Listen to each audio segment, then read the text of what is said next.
Welcome back. We've just reviewed a really incredibly detailed submission. It's a full compilation that explores modern loneliness, the causes, the hidden signs, all of it. And it makes a strong case that our tech, our connectivity, is paradoxically making us more isolated. It lays out these 4 core levels to define it: situational, social, emotional, and chronic. Yeah, a really solid foundation. It is. And that framework gives us a great starting. So let's just dive right into the structure, because I think there's a huge opportunity. Okay. The material would benefit greatly from introducing a unified conceptual framework right up front to organize all these different ideas. Right. The writer gives us these, really robust individual segments. We get 5 causes, 8 hidden signs, 9 possible reasons, and then the 4 levels of loneliness. And on their own, each section is excellent, really well researched. Totally. But that's clearly laid out. I wonder, though, if we've thought about the cumulative effect of all those lists. What do you mean? Well, the material is so dense. 4 levels, 9 reasons, 8 signs, 5 causes. It's a lot of information. And I think that compartmentalization, it risks overwhelming the listener. Okay, so it feels more aggregated than truly integrated? I can see that risk, for sure. But, why assume the reader will be overwhelmed? Maybe they're looking for that level of detail, and we risk oversimplifying it by trying to force everything into just one model. That's a fair challenge. Those 9 reasons, for example, they feel pretty distinct. They are, but if the goal is maximizing impact, we want the reader to leave with one crystal clear structure they can actually use, not 4 different taxonomies they have to try and memorize. Right. And the material already has the perfect spine for that: the 4 levels of loneliness: situational, social, emotional, and chronic. So you're saying just pick that one? Pick that one and make it the roadmap for the entire piece. You don't lose the nuance of the 9 reasons. You just show the reader where they fit. Wait, hold on. So you're suggesting we establish the 4 levels, and then every other point, a cause, a sign, a reason, has to map explicitly back to one of them? Precisely. You immediately give context to every other piece of data. Okay, give me an example. So you introduce a cause like shallow connections, right? The piece says it's about quantity over quality. So you map it. You show the listener that this behavior primarily feeds into social loneliness level 2. The idea instantly gains more weight because it's now part of a progression. And that gives us a much clearer path toward chronic loneliness, which is really the ultimate danger here. Absolutely. And you could do the same with the hidden signs. Take oversharing. Okay. The material ties this to a deep need to be seen and heard. That mechanism, that maps beautifully onto emotional loneliness, which is level 3, the lack of that deep, intimate connection. So by starting with the map, with the levels, you create a unified story that guides the listener through. It's not just 4 great lists anymore. It becomes one powerful, integrated framework. It just dramatically improves the structural coherence of the whole thing. Yeah, that integration alone completely changes the experience. It moves from being a robust academic summary to a guided psychological journey. Right. Which brings us to the payoff, because the diagnosis here was fantastic. The writer makes a really strong case for these profound psychological roadblocks: fear of intimacy, codependency, all of it. But I felt the solutions fell a little flat. To provide maximum value, the material needs to integrate specific process-oriented psychological interventions that really match the severity of the problems it describes. I completely agree. The diagnosis is essential. That's a huge strength. It is. But the bridge between that deep internal pain and the suggested solutions feels broken. Disconnected. Yeah.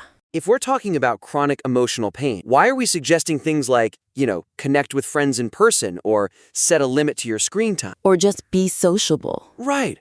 If someone is dealing with what's described here, like a deep-seated fear of rejection, telling them to be sociable isn't going to cut through the emotional friction. They already know they should be sociable. The problem is the internal roadblock stopping them. Exactly. So we need to shift the focus from these big external actions to internal, process-driven methods. The advice has to be specific to the psychological constraint you just identified. We're talking micro-interventions.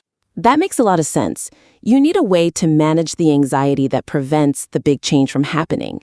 So give me a concrete example. What does that look like? Okay, take the person struggling with fear of intimacy. That's one of the 9 reasons listed. Keeping others at a distance. Right. Just telling them to be vulnerable is way too big of a leap. It triggers their core fear. So what's the alternative? A highly actionable suggestion would be a structured approach. Let's call it the low-stakes disclosure. The low-stakes disclosure. I like that. What is it?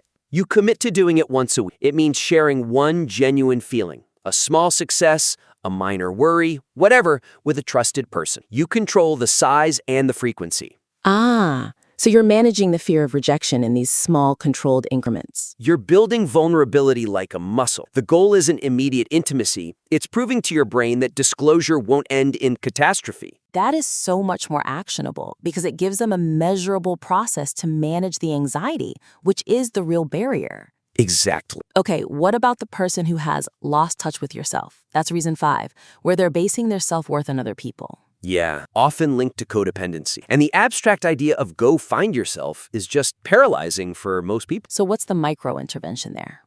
Instead, suggest a structured exercise, something like a values and activity audit. Okay, an audit. The process is simple. List 5 of your core personal values. Maybe it's authenticity, curiosity, connection, whatever. Then, score your current weekly activities based on how much they align with those values. So you're literally quantifying the gap between who you want to be and what you're actually doing? Precisely. The abstract concept of finding yourself concrete and measurable. It lets them consciously re-engineer their time around their own defined identity, not external approval. That's a much more specific antidote. Right. And if we want these interventions to land with the weight they deserve, they have to be delivered with, the right degree of seriousness.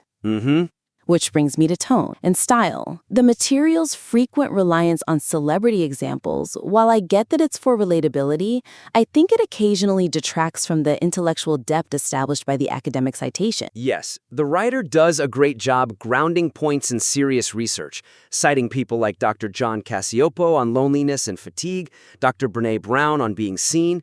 That rigor is paramount. It is. But then we pivot really fast to these very specific pop culture anecdote. Taylor Swift, a certain tech CEO, Kanye West. And I have to ask, if I'm the one struggling, why should I trust the academic rigor over the celebrity anecdote? We risk alienating people who connect more with pop culture. That is a crucial point. We don't want to lose relatability, but we also can't sacrifice credibility. The issue isn't the anecdote itself, I don't think. It's the brevity of the pivot. It's too quick. Yeah.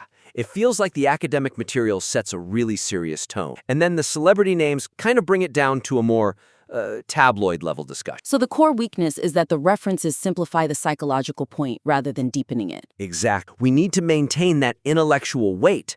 So the suggestion is to either deepen the psychological discussion around those examples, or, maybe more cleanly, just substitute the names with more universal anonymized scenarios. That focus on the underlying behavioral mechanism. Right. That keeps the focus on the psychology, not the persona. The mechanism is universal, the celebrity is specific, and, frankly, a bit distracting. So let's apply that. When we're discussing emotional voids being filled by work, point 3, instead of naming it tech CEO, you discuss the psychological profile of the high-achieving avoidant. the high-achieving avoidant, I like that. It frames it as a recognizable type. And you can explain how this type of person uses intense busyness or gaming as a cognitive distraction from their emotional reality. It ties right back to the point about escapism deepening isolation, but avoids all the celebrity bag. It's a much cleaner, more intellectual illustration. And we could refine the other examples the same way. Instead of the person who uses retail therapy, we focus on the impulse itself, that need for a dopamine hit to fill a void. Definitely. Or when addressing nostalgia as a coping mechanism in point 7, you could avoid the general reference to the pandemic and just focus on the cognitive mechanism. Okay. Explain how the brain uses nostalgia to seek social reassurance, but then critique the pattern. Show how an over-reliance on the past, that longing for what's missing now, becomes a self-limiting habit. It makes the point universal and reinforces that intellectual tone you worked so hard to build everywhere else. Precisely. This compilation really has incredible range and depth. It makes a profound case for the complexity of modern loneliness. To maximize its impact, we focused on 3 core opportunities? Right. First, maximizing that structural coherence, using the 4 levels of loneliness as the unifying spine for everything else. Second, deepening the actionable solutions. So shifting from that general advice to specific process-oriented interventions. Things like the low-stakes disclosure and the values and activity audit. Things that actually match the complexity of the internal barriers that you so effectively identified.